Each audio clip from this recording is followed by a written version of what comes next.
आप लोग aurora hunting, northern lights hunting के लिए आगे जाते हैं, नॉर्दर्न लाइट्स हंटिंग करते हैं, ढूंढते हैं नॉर्दर्न लाइट्स कहाँ पर है, और उसके बाद आप लोग बारबेक्यू डिनर कैंप फायर के अंदर एंजॉय करते हैं और आप लोग वापस आ जाते हैं। सब्सक्राइब करें rising star tour and travel channel को और बेल आइकॉन को दबाएं लेटेस्ट ट्रैवल रिलेटेड वीडियोस सबसे पहले देखने के लिए। हेलो दोस्तों, आज हम लोग बात करने वाली है अपने वीडियो के अंदर रोवानेमी के बारे में। रोवानेमी जिसको लैपलैंड भी कहा जाता है। दोस्तों, रोवानेमी के अंदर जो है बहुत फेमस, सबसे मोस्ट फेमस जगह है सेंटा क्लॉज विलेज, जो कि बहुत पॉपुलर है और रिसेंट डेज के अंदर तो ये वायरल हो चुका है। दोस्तों, रोवानेमी के अंदर आपकी बहुत सारी प्रॉपर्टीज हैं। अगर आपको सेंट्रल लोकेशन अगर आप लोग ढूंढ रहे हैं तो यहाँ पे आप लोग रोवानेमी सेंट्रल ट्रेन स्टेशन के पास रुक सकते हैं, और अगर आप लोग एक्सपीरियंशियल प्रॉपर्टीज देख रहे हैं तो आप लोग सेंटा क्लॉज इग्लू प्रॉपर्टीज और आर्टिक ट्री रिजॉर्ट में रुक सकते हैं। ये दोनों एक्सपीरियंशियल है। रोवानेमी ट्रेन स्टेशन से ये ज्यादा दूर नहीं है, सिर्फ 15 से 20 मिनट का डिस्टेंस है, तो आप लोग यहाँ जा सकते हैं। अब हम लोग बात करते हैं दोस्तों, यहाँ तक पहुंचा कैसे जाए। अगर आप लोगों ने फ्लाइट ली है हेलसिंकी की फिन एयर से, आप लोगों को यहाँ तक पहुंचने के लिए हेलसिंकी से दो ऑप्शन है। या तो आप लोग लेंगे फ्लाइट लैपलैंड की, या फिर आप लोग लेंगे Santa Claus express. Overnight train चलती है और वहां से आप पहुंच जाएंगे। और अगर आप लोग काकास्लॉटन सारीसिल्का से वापस आ रहे हैं तो जैसा मैंने आपको अपनी लास्ट वीडियो में भी बताया था, आप लोग शटल बस सर्विस यूज कर सकते हैं, जो कि अप्रोक्सीमेटली 3 आवर 20 मिनट्स लेती है और आपको अपनी डेस्टिनेशन पे छोड़ देती है। दोस्तों, इसकी जो आपकी वो होती है फ्रीक्वेंसी होती है शटल बस सर्विस की, वो हर 1 से 1.5 घंटे के अंदर आपकी शटल चलती है। अब हम लोग बात करेंगे दोस्तों कि यहाँ पे प्लान मिनिमम कितने डेज का होना चाहिए। देखिए, मिनिमम तो 2 नाइट्स तो मैंडेटरी है, और अगर आप लोग एक दिन और निकाल सकते हैं अपने ट्रैवल प्लान के अंदर तो 3 में तो बहुत ही ज्यादा एक्साइटिंग और बहुत ही ज्यादा मजेदार हो जाएगी आपकी आइटनरी। दोस्तों, जैसे कि मैंने आपको बताया कि रोवानेमी या तो सबसे लास्ट ऑफ योर ट्रिप होगा, या फिर वो आपका सबसे स्टार्टिंग ऑफ द ट्रिप होता है। जनरली सेंटर के अंदर, सैंडविच के अंदर जो आपका रहता है वो काकास्लॉटन रहता है, बिकॉज काकास्लॉटन बहुत ही ज्यादा आइसोलेटेड जगह है और वहां से ज्यादा फ्लाइट ऑप्शंस वगैरह नहीं होते हैं। अगर आप लोग आगे भी अपना ट्रिप प्लान कर रहे हैं शेनेगन एरियाज के अंदर, यूरोप और डिफरेंट सिटीज जाना चाहते हैं, तो या तो आपको फ्लाइट कनेक्शन हेलसिंकी से मिलेंगे या फिर आपको रोवानेमी से मिलेंगे। आइए हम लोग बात करते हैं इसकी आइटनरी के बारे में। दोस्तों, जिस दिन आप लोग पहुंचते हैं फ्लाइट लेके, तो ऑब्वियसली आप लोग टायर्ड होते हैं, और as per the standard international check in policy आप लोगों को चेक इन 3 o'clock से पहले नहीं मिलता है।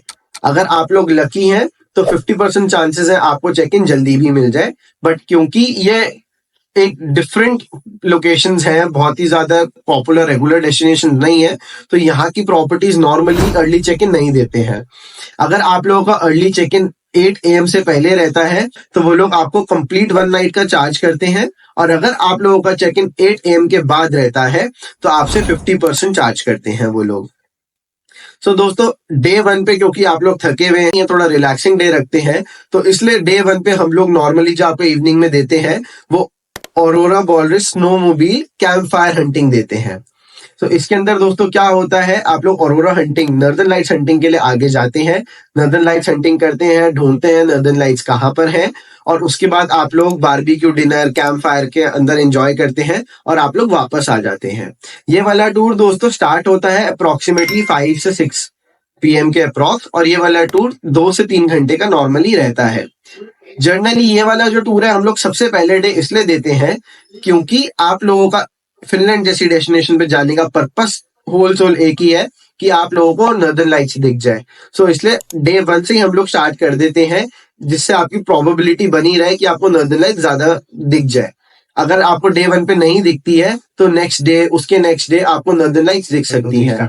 अगर यही वाला टूर अगर हम लोग last day of your site Rovaniemi में डाल देंगे तो उस केस के अंदर में दोस्तों अगर लास्ट डे नहीं दिखी तो आप लोगों का रोवानेमी फिनलैंड जाना ही बेकार हो जाएगा। तो इसलिए नॉर्दर्न लाइट्स का जो टूर होता है हमेशा और हमेशा डे 1 पे होना चाहिए है, ताकि नॉर्दर्न लाइट्स दिखने की प्रोबेबिलिटी आपकी सबसे ज्यादा रहे।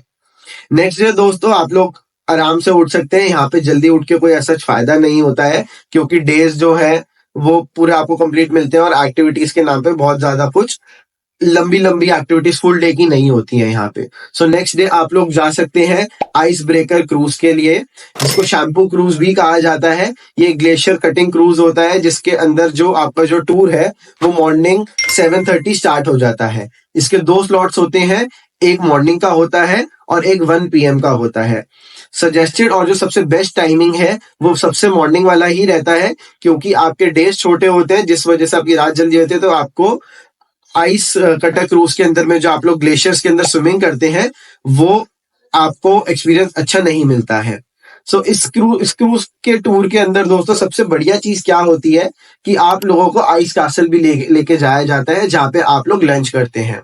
आइस कासल विंटर्स के अंदर ही रेडी होता है, 6 महीने ये बनाने में लगते हैं, 6 महीने के बाद ये खत्म हो जाता है। बहुत ही डिफरेंट यूनिक एक्सपीरियंस है। ये आपका केमी रीजन के अंदर आपका आइस कैसल पड़ता है, जो कि रोवानेमी से अप्रोक्सीमेटली 2 आवर्स का डिस्टेंस है। वहां पे आप पहुंचते हैं और वहां पे आप एक्सपीरियंस करते हैं। दोस्तों क्योंकि यहाँ के स्टेज बहुत ज्यादा एक्सपेंसिव होते हैं और बहुत ही लिमिटेड होते हैं, तो इसलिए अगर आप लोगों को वो वाला ऑप्शन नहीं मिल रहा है कि वहां पे आप स्टे बुक कर पाए, तो यहाँ पे होटल आपको 2 ऑप्शंस देता है। या तो आप इनके आइस रेस्टोरेंट के अंदर लंच कर सकते हैं, या फिर आप इनके आइस रेस्टोरेंट के अंदर डिनर कर सकते हैं। क्योंकि ये आइस कटर क्रूज के साथ एक कॉम्बो बनता है, इसलिए लंच उसमें ऐड हो जाता है। अगर आप लोगों को आइस कटर क्रूज नहीं करना है, बिकॉज आइस कटर क्रूज काफी एक्सपेंसिव होता है, तो आप लोग साथ में सिर्फ डिनर करने भी यहाँ पे जा सकते हैं। तो ये तो रहा दोस्तों आइस कासल के बारे में। तो जब आप लोग पूरा टूर कर कर आते हैं तो पूरा टूर अप्रोक्सीमेटली 10 से 12 आवर्स लग जाते हैं आपको। सो पूरा दिन आप लोग थक जाते हैं, तो फिर ओवरनाइट आपकी स्लीप रहती है और आप लोग होटल में ही इंजॉय करते हैं। नेक्स्ट डे दोस्तों जो आपका टूर रहता है वो आपका टूर रहता है मॉर्निंग के अंदर सेंटा क्लॉज विलेज का। तो सेंटा क्लॉज विलेज जो है अप्रोक्सीमेटली आपको 2 से 3 घंटे सेंटा क्लॉज विलेज के अंदर चाहिए हैं। और यहीं पे सेंटा क्लॉज विलेज के बिल्कुल लेफ्ट साइड के अंदर बहुत ही पास 1-1.5 किलोमीटर दूर ही इन्होंने हस्की फार्म, रेनडियर फार्म भी बना रखा है, जहां पे आप लोग ये चीजें एक्सपीरियंस भी कर सकते हैं। और थोड़ी सी दूरी पर ही यहाँ पे स्नोमोबाइल सफारी भी होती है। दोस्तों यहाँ पे अगर आप लोग बजट फ्रेंडली इकोनॉमिकल ये वाले टूर्स करना चाहते हैं, तो इनका एक कॉम्बो टूर भी आता है, जिसके अंदर husky sledge, reindeer safari and Santa Claus village का कंबाइंड टूर रहता है, जो कि 5 आवर्स का टूर रहता है।